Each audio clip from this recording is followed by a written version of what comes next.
بسم الله الرحمن الرحيم.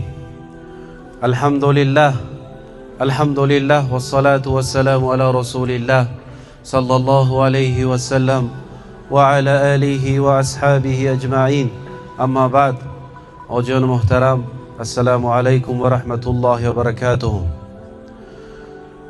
قدم های شمایان عزیز را الله مهربان به این مدینه منوره، شهری که بعد از آمدن رسول الله صلی الله علیه و سلم منور گشت، الله تعالی قدم های شما را با برکات گرداند. الله این آغاز عبادت را برای هر یک شمایان مبارک گرداند و این 14 روزی که الله تعالی به خانه خودش من و شما را دعوت نمود برای عبادت، برای استغفار، برای توبه، الله تعالی این 14 روز را از این فرصت ها استفاده برده با عبادت ها، با ذکر، با استغفار و توبه گذرانیدن را الله به هر یکی ما و شما نصیب دار گرداند. حاجان محترم، بیایید یک جای صحبت میگذرانیم که به نهایت مهم. التماس دقت کردید، حرکت کنید، با ضبط نکرده گوش کنید افضل تر کی تا که ذهنتان نموند مهم چیز. چون که کمتر دیگه چیز که مشغول شویدم، یعنی تا که شما یا مهم چیز پریشان نگرداند. چون که حاضره میگفته که چیز ما عبادت اساسی که من و شما برای همین عبادت سیکدم آمدم، مهم به نهایت چیز. من مدینه منورنده هر دایم میگویم 5 زیارتی هایی که هر یک حاجی که آمد زیارت کرد انشاءالله الله برای وی ثواب میتید. یکی مسجد النبوی، انشاءالله یکمین زیارت من و شما امروز آغاز میکنیم از مسجد محمد صلی الله علیه و سلم، مسجد النبوی که رسول الله صلی الله علیه و سلم با دستهای مبارکشان این مسجد را خودشان ساختند. و دوم مسجدی که من و شما زیارت میکنیم مسجد قبا که هر یک حاجی که رفت در اون مسجد 2 رکعت نماز خواند، الله تعالی برای وی یک ثواب عمره کامل را نصیب میگرداند. 2 مسجد و 3 قبرستانی، یکی قبری محمد صلی الله علیه و سلم، ابوبکر صدیق و عمر رضی الله عنه خو رفتیان، قبر همون 3 ذات بزرگه من شما سی میکنیم زیارت کده و سلام و صلوات ها میفرستیم. دوم قبرستانی که ما زیارت میکنیم قبرستانی بقیه که در آنجا زیاده از 10,000 صحابه ها خو رفتیان. و سوم قبرستانی که من شما زیارت میکنیم قبرستانی شهدای غزوه احد، 70 نفر صحابه ها خو رفتیان. انشاءالله رفته زیارت کده، دعای فاتحه کده، در حقشان دعاهای نیک کده انشاءالله میگرده. وظیفه ای که من شما در بر میگیرد در مدینه منوره 5 جای زیارتی، 2 مسجد و 3 قبرستانی، مسجد رسول الله صلی الله علیه و سلم، مسجد قبا، قبر رسول الله صلی الله علیه و سلم، قبرستان بقیع و قبرستان شهدای احد.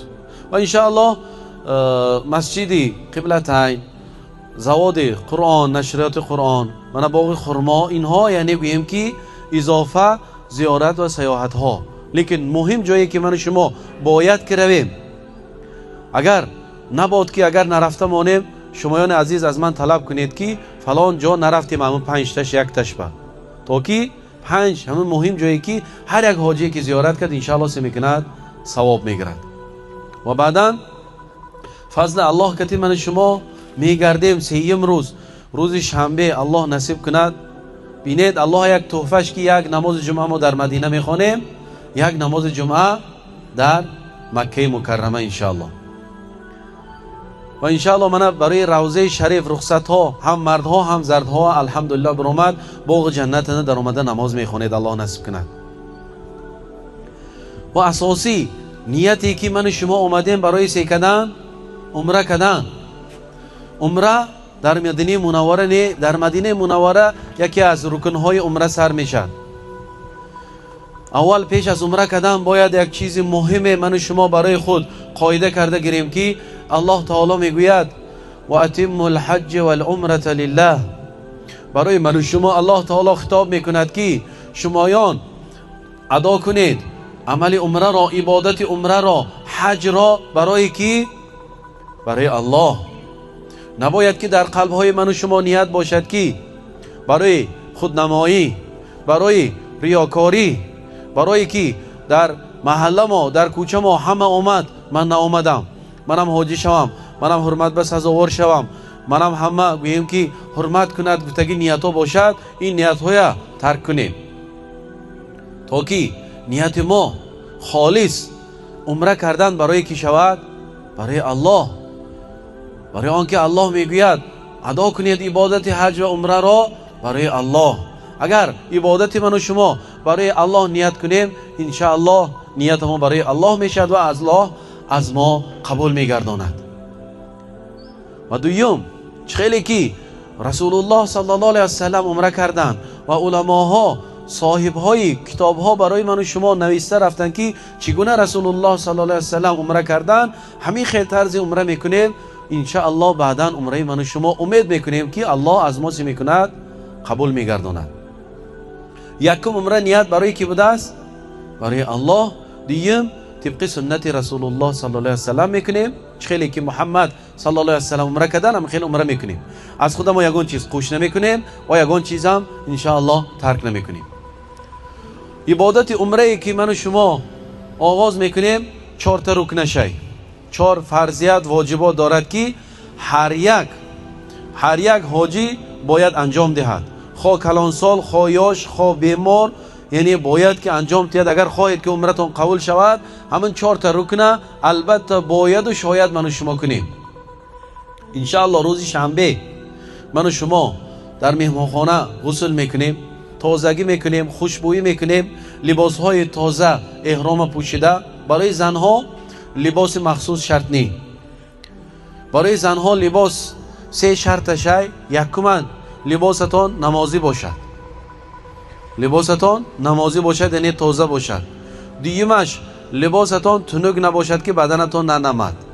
سومش لباستان تنگ نباشد، بدنتان چسبیدگی نباشد. همین 3 تا شرطش است. دیگه نمود لباس برای شما سفید می، سیاه می، یگان فرقیتش نیست. مهمش نمازی باشد، تنگ نباشد و تنگ نباشد. برای مردها در بدنتون هم 2 تا سچاق میشد، ادار کتی ردا، بیغرض همین دیگه یگان لباس نمی پوشید بدنتون و انشاءالله از پوشته نشان میتیم. بعد از خوشبویی کده تازه شده پیشین رفته می بیاییم، عبد میکنیم. یکمین رکن عمره من شما انجام میتیم، چه میکنیم؟ احرام میپوشیم. احرام بسم الله الرحمن الرحیم، به نام الله بخشاینده و مهربان گفته. بسم الله الرحمن الرحیم گفته گفت الله من به نام تو این عبادت عمره سر میکنم، با یاردم تو سر کسادیم. الله این عبادت همه من به یاردم کن خدا. احرام این سفیدی که یک چند سال باز آرزو میکردید، تلویزیون دیده اشک میریختید، هوس میکردید که الله منم کی میبرده باشد. تمام حاجای اومگا منم چخ، منم دعا کن میگفتید. همون فرصت آمد حاجای محترم، آمد یک پوشتگند، یک حسیات که پوشید که شما لباس عادی نپوشیدید، هر روزه لباس نپوشیدید، لباس احرام پوشیدید که برای عبادت الله رفته ایستادید. بعد از پوشیدن میقات میره. میقات یعنی چهگره که مدینه مکه جدا میکند. رسول الله صلی الله علیه و سلم در حیاتشان وقتی که حج کردن، عمره کردن، در ذوالخلیفه رفته احرام پوشیدن نیت کردن. البته من شما از مهمانخانه نیت کنیم هم میشه، لیکن خیلی که رسول الله صلی الله علیه و سلم در میقات نیت کردن، در میقات من شما هم نیت کردن، اما فضیلتش بیشتر، ثوابش بیشتر و سنت رسول الله صلی الله علیه و سلم است. من شما هم میریم در مهمانخانه تازه شده، لباس های احرام پوشیده، بعدا سوی ذوالخلیفه میریم. ذوالخلیفه رفته میدرویم 2 رکعت نماز شکرانه میخونیم. 2 رکعت برای چی شکرانه میخونیم؟ که الله حمد و ثنا و شکرانه میگیم که این لباس احرام برای من نصیب گرداندی. من گناهکار به الله این لباس احرام پوشیدن، احرام پوشیده عمره کردن برای من نصیب گردان سادی. من برای تو شکرانه میگویم که سر مبارک سجده مونده من شما 2 رکعت نماز نفل میخونیم. بعد از نماز خواندن حوله میبرویم، یک دمه اتوبوس من نبرید، زنها یا مردها همون حولنده یک جایه تعیین میکنیم، همونجا توپ میشیم، یک جایه نیت میکنیم. یکمین رکن عمره این احرام پوشیده نیت کردن، یکمین فرضیتش احرام پوشیدم، بعدا نیت میکنیم. نیتش سبب لبیک اللهم عمرتن، یک بار همین کلمه میگید. اگر ایستون برات من انشاءالله میگم، شمایان عزیز تکرار میکنید لبیک اللهم عمرتن، لبیک اللهم عمرتن. الله لبیک گویان عبادت عمره برای تو نیت کردم. قلبا هستش گفتن نکنم زکی، یعنی الله نیت کردم عبادت عمره برای تو، یعنی من لبیک گفته، تو من جیغ زدی برای عبادت، من لبیک گفته سوی کعبه طرف عبادت تو برفتی هم گفته که گپ مغزش کنید. یعنی الله من لبیک، من تیارم برای تو عبادت کردم، برای تو عمره کردم، من تیارم الله. بعد از این دعا شاید اللهم اینی ارید العمرة فیسرها لی و تقبلها منی. ای الله من برای تو عمره کردن را نیت کردم، برای یگان کس نه، برای حاج عیه شدن نه، برای حاج بابا شدن نه، برای خودرشانتی نه، برای رام که همه من حاج چغان کند نه. الله فقط برای تو نیت کردم که برای تو عمره کنم. الله این عمل های عمره ده کمتر مشقت ها شای راه گشتن در کار، یعنی الله این عمل های عمره برای من آسان کن و از من قبول کن. انا همین نیت و دعای عمره، انا مننده یکمین رکن عمره انشاءالله سمیشد و جا می بیاد. احرام بوشته سی میکدیم، نیت میکدیم لبیک اللهم عمرتن. انا که اتوبوس سوار میشیم، بعدا سوی مکه میریم، تلبیه گویان میریم لبیک اللهم لبیک لبیک لا شریک لک لبیک ان الحمد والنعمة لك والملك لا شریک لک. انا من تلبیه سوی مکه الله لبی گویان سوی عبادت طرف ایستاده ام، برای تو لبی الله، لبی الله، شریکت نیست، یک و یگانه ای. تمام حمد و ثنا، تمامی وصف تعریف برای تو، تمام نعمت از آن تو، تمام مال و ملک صاحبش توست. لبی الله، شریک نداری گویان همین تلبیه تا حرم شریف به مکه کعبت الله در آمدن گفته میرم. مردها آوازهای بلند کتی، زنها بدرنی دل کتی. هلاک شدم دم میگیرم، بازم تا مکه یعنی هلاک شدم گرفته گفته مردها یک اشتیاق کتی، انشالله امید میکنم که غیرت کتی. بلند میگویم که هر یک درخت شنودگی، هر یک سنگ قلق شنودگی فردا روز قیامت این تلبیه من شما گواهی میداد است که الله این بنده ت لبیک گویان سوی عبادت ت رفته ایستاده بود. میرم وقتی که مکه مکرمه رفتم مهمان خانه جا میشم، اوقات میخورم جا شده، دویمن رکن عمره میرم. دویمن رکنش سه طواف، 7 بار گرد خانه کعبه طواف میکنم. اکنجی حجر الاسود میگون، انا همونجا میبیایم. آدم به نهایت بسیار رسول الله صلی الله علیه و سلم همونجا عمره آغاز کسگنده حجر الاسود بوسه میکردن، سانه سر میکردن. امروز امکانیت بوسه کردن نیست. ما بسم الله الله اکبر گفته اشاره میکنم، همون سنگ با سر میکنم، گرد خانه کعبه 7 بار طواف میکنم. مردها کمتر غیرت کتی، زنهای میانه میگیرم، زنها می حمایه میکنم تا که اونجا آدم بسیار تیلتی شده، زنها ارله شدن ابران دیگه مردها و عبادتشون بی ملال شود.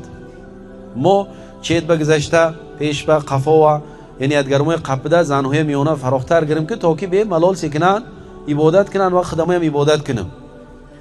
یعنی زنهای حمایه کده یک اویله با این شده انشاءالله طواف میکنم. یا اور کنجی یمانی میبینیم، من اونجا ده کنجی یمانی تا حجر الاسود یک دعای و خلاص. دعای سه ربنا آتنا فی الدنیا حسنه و فی الاخرة حسنه و قینا عذاب النار.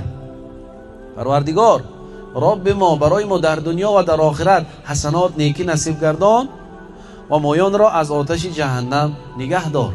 انا این دعای میگوییم دیگه شاوتان در دیگه گوییم که توافنده کدام دعای گوید میشد، کدام ذکری که دعایی که خودتون از یاد کرده که میدونید گوید میشد، یا اینکه ما یک دو توافنده انشاءالله دعا میکنیم شما عزیز تکرار میکنید.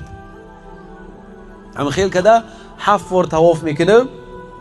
مردها یلک راستک شده میگیرید اون وقت توافنده یلک راستک شده میگیرید انشاءالله میگوییم گذشته یعنی 7 بار تواف میکنیم. 7 بار تواف کردن این فرض، اگر 6 تا شود عمره من شما قبول نمیشد. برای همین نغزکه کلام و جوشن بگهو میشمرم یک تشد دو تشد گفته 7 بار سی میکنم تواف میکنم. این دیم فرضش بجا میبیاد. سال میبرایم پشت مقام ابراهیم در 2 رکعت نماز میخوانم.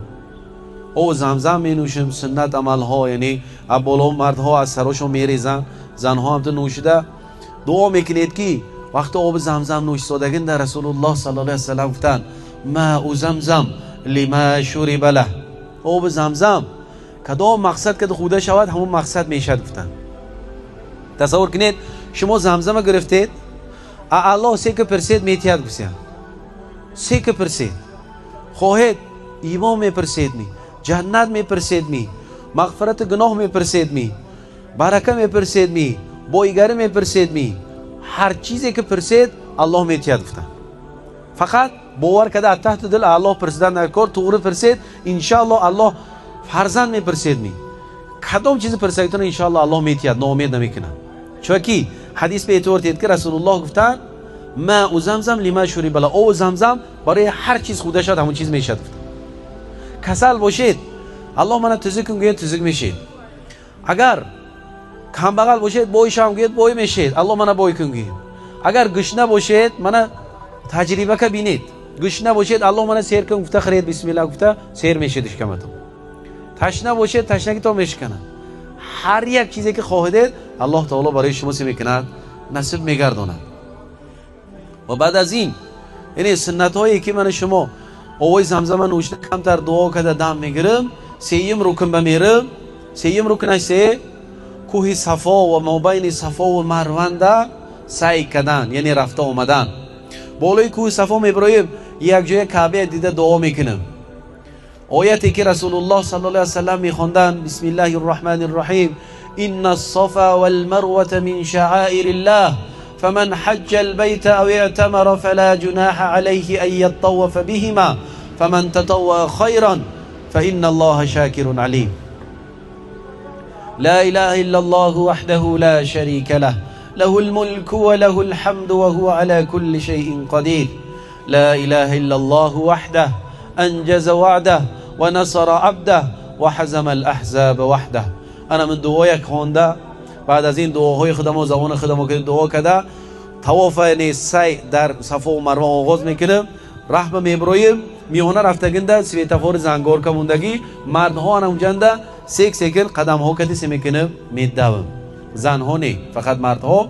از سویتفور گذشته التماس مردها زنهای پایده میشینم تا که گم نشان. آدم بسیار زنها بیان با میرم کوه مروه میرم. مروه امکانیت میبینم اگر امکانیت دعا کردن باشد جا بیملال شود کعبه دیده رسول الله صلی الله علیه و سلم دعا میکردن سنت عمل من شما هم سی میکنم دعا میکنم. انا مخیل که از صفا مروه رویم یک میشد. رفته بیاییم نیم رویم یک میشد. گشته بیاییم 2 میشد. میرم 3 4 5 6 7 یعنی 3 وار من شما رفته میبیاییم. رفته آمده آخرین کوه مروه ادا میشد. میبرویم طرفی جایی که مکانی که رسول الله صلی الله علیه و سلم تولد شدن انا من زمین به میبرویم من شما. پیشی گوییم که خانه رسول الله صلی الله علیه و سلم میبرویم. انا همونجا اوج 3 رکنش ادا میشد. من که 4 رکن میموند این 3 موی سر گرفتن. نغزه که اعتبار تید بسیار آدم میبیاد موی سر من نگرم میشد می قیچی کنم میشد می من امرمانده کل کدگی نی زنم جنگ میکند زنم خوش نمیکند بیزیو میشم. همه خیلی سوال ها شدنش ممکن لیکن اعتبار تید که وقتی که عمره میکردن رسول الله صلی الله علیه و سلم اومده میپرسیدن ای رسول الله میگفتن عمره کردگنده مو یا که حج کردگنده عمره کردگنده موی سرومیا پس کنما میشد میگفته سوال دادن که رسول الله صلی الله علیه و سلم گفتن اللهم ارحم للمحلقین الله رحمت کند کسانی که موی سراشون میتراشن گفتن رحمت الله باد برای کسانی که موی سراشون میتراشد گفتن sonra دیگه مور پرسیدن ای رسول الله پس کنما میشد میگفتن که دیگه مور گفتن الله رحمت کند کسانی که موی سراشون میتراشد گفتن سه مور پرسیدن ای رسول الله پس کنما میشد میگفتن که الله رحمت کند تراشتگاهی گفتن چهار مور پرسیدن که چهار مور گفتن که الله رحمت کند پس کاگاهی هم گفتن بینید لیکن رسول الله صلی الله علیه و سلم سه بار دعا کردن کسانی که موی سراشون چه میکنن میتراشن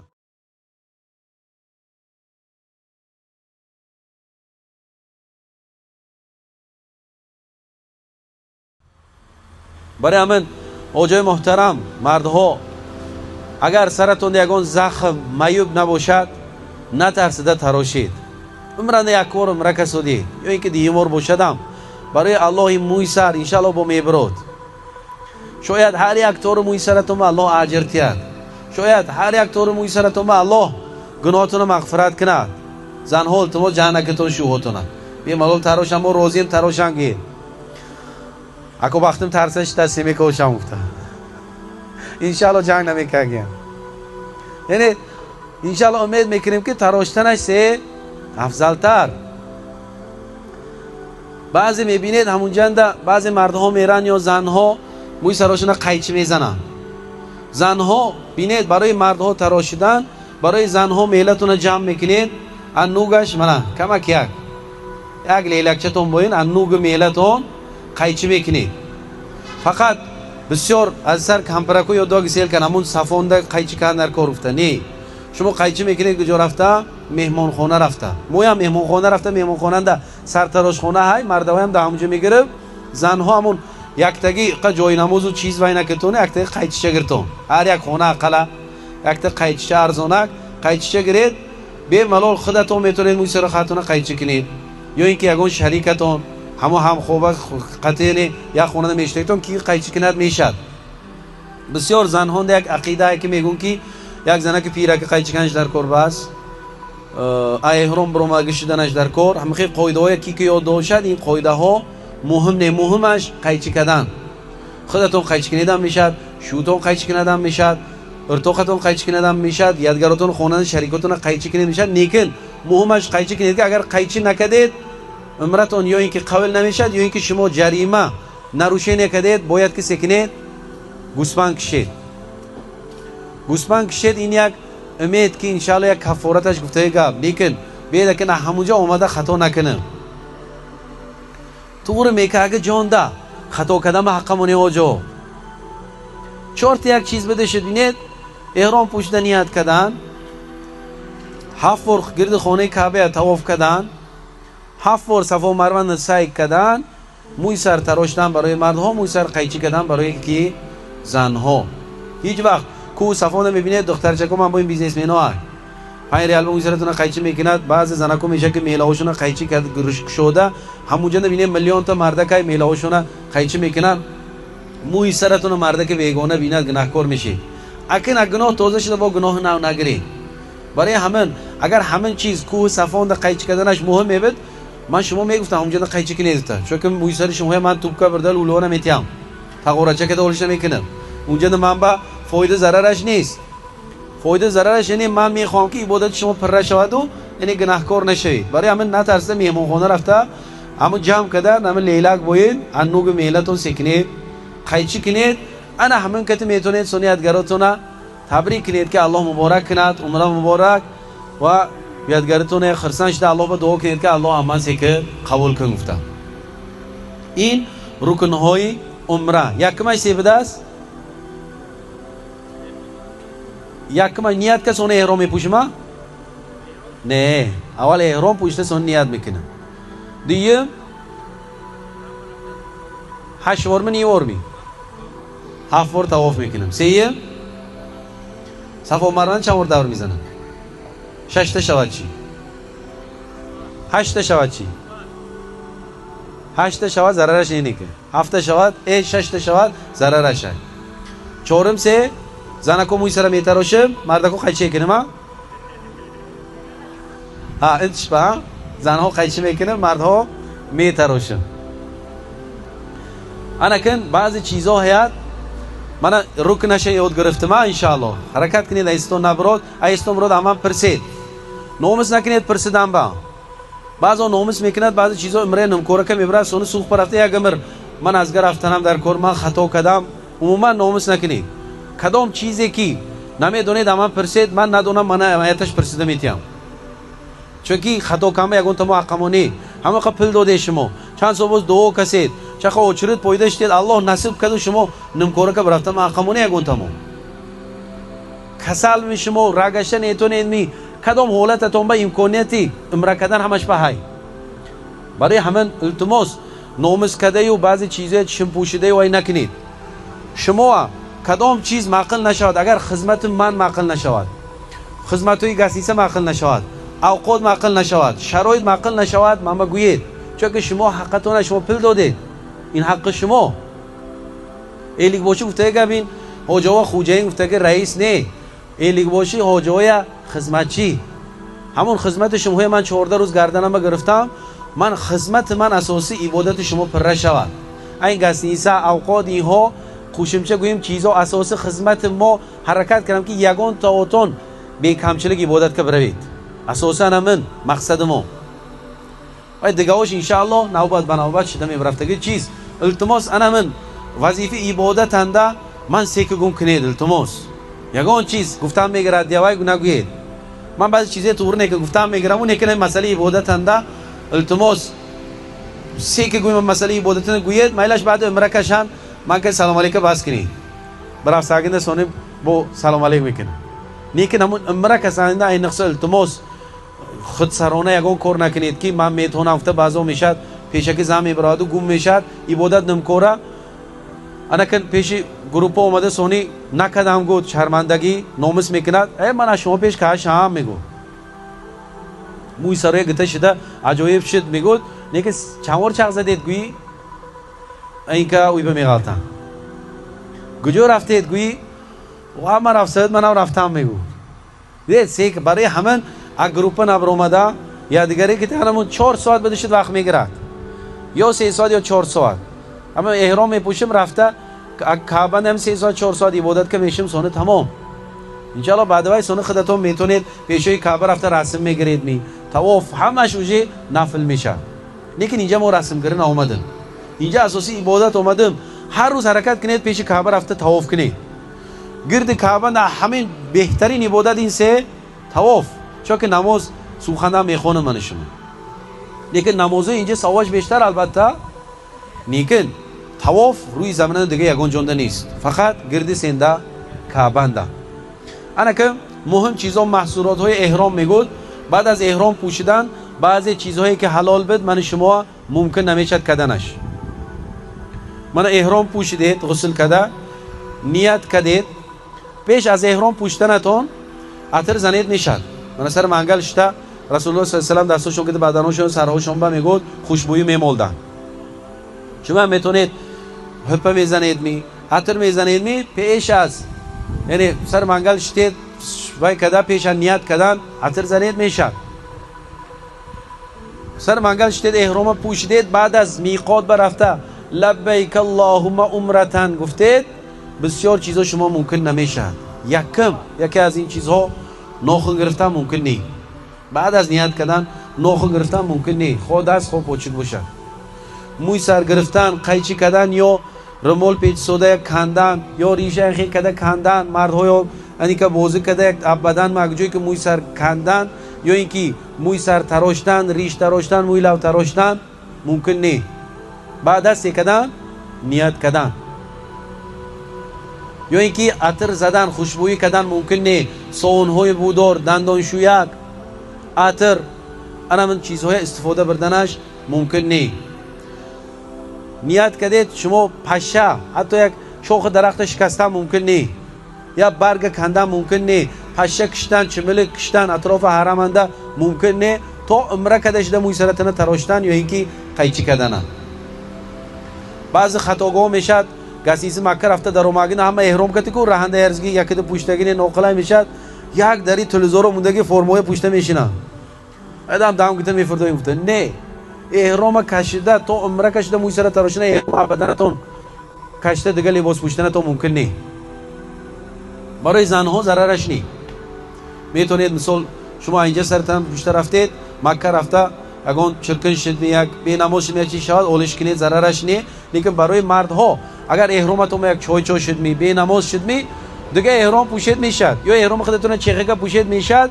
نیکن شم فوتبال کا توپی پایپاق یگان بدنتون چیز پوشیدن ممکن نی بی غرض احرام. میتونید رهند طهارتتون شکنه در اومه طهارت کنید.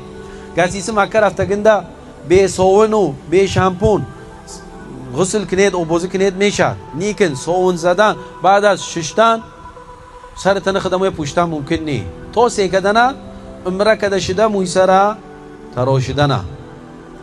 کسی که اینجا رفت مهمانخانه در آمد و صابون زد ناخن گرفت یا موی سر قیچ کرد یا کند یا عطر زد یا گوییم که اوبازو کرده سر منگلش اشته سر تن خودش یک شمش پوشید یا پایپاق پوشید یا توپ پوشید جریمه کرد نروشینی کاغشید یک گوسپند باید که کشته کمبغلای اهل مکه و باید سکند احسان کند.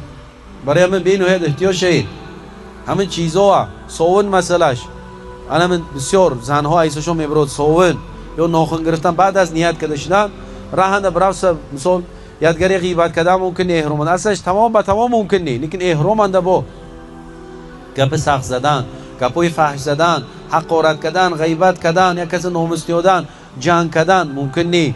الله شما امتحان کنش ممکن بینه دو افتابوز انده بی ملال همه ما جاهای افتابوز سور سگنه ادگرم حرمت که یکم کلان سولیه سور کده زنهای هم منم جدو افتابوز مردها جدو یادگرم حرمت کده کس سالیه سور کده پیش تیج وقت تیلتیه که قدر یادگرم حرمت یادگرم پایمال نکنم چون که همه جاهای اوش خونندم گجوی کنارم همه شمارم و همه چند کس که باشم همه یارشه چیز پلش دودگی هیچ که به جا خونندم گسیسندم نمیمونند.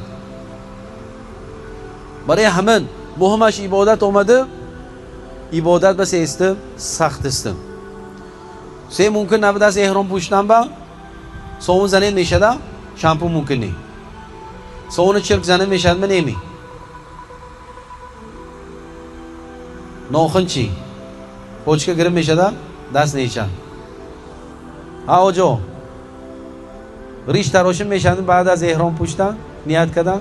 مویلاو چی یگون هم چیزا نوس سیگارت آهای نفوردن من نشه من نوس میپوفتگو فرصت نقص همجا خولی کنید روزن با خرما پوفته بروید 14 روزنده خلاص میشید باور کنید خلاص میشه کلاوتون تیج میشه یک امکانیت نقص حرکت که همین چیزه پرتیت بهتر چیزی که فایده هاش نیست. نصیحت کسوس نویسه نصیحت نه که گوییم که یک مصلحتی یک گوییم که سه ارکه که گفت دستیم شما چیت با گذران سوا نکه تو کپ نقص نشد آخرش کتا زنکو خرسان شانش که زورو پتون بوده زنکو بیچورو ابوی نوز بوکنیا اون لیتروی نوز پتی یک توزه کنیا دلوشون بیزر شاگی خونه‌های هم که زنکو عطر میزنن با بوی نوسیجه بوی نوس پته دور میزنه کو دو گندم پیشه کابنده مردم خلاصان همه چیز. انشالله این بود کمتر سه عبادت عمره. انا کن اوجو یگان سوالات و موشد تید زنهایی که عذردار میشید بی نماز میشید من یک مهنده عبار این شریعت ویش نه شما میتونید احرام پوشته و بمیرید و ذوالخلیفه نیت میکنید لیکن عمره نمیکنید رفته عمره نمیکنید تو نمازی شدنتون گسیسن دم گرفته میشینید بعد از نمازی شدنتون انشاءالله ما برده خداموس میکنه عمره میکنم لیکن نیت کنید عزیزات الله نیت کردن مهم چیز. یگان سوالاتون ای موجه ها هم همه چیز میدونه ده انشاءالله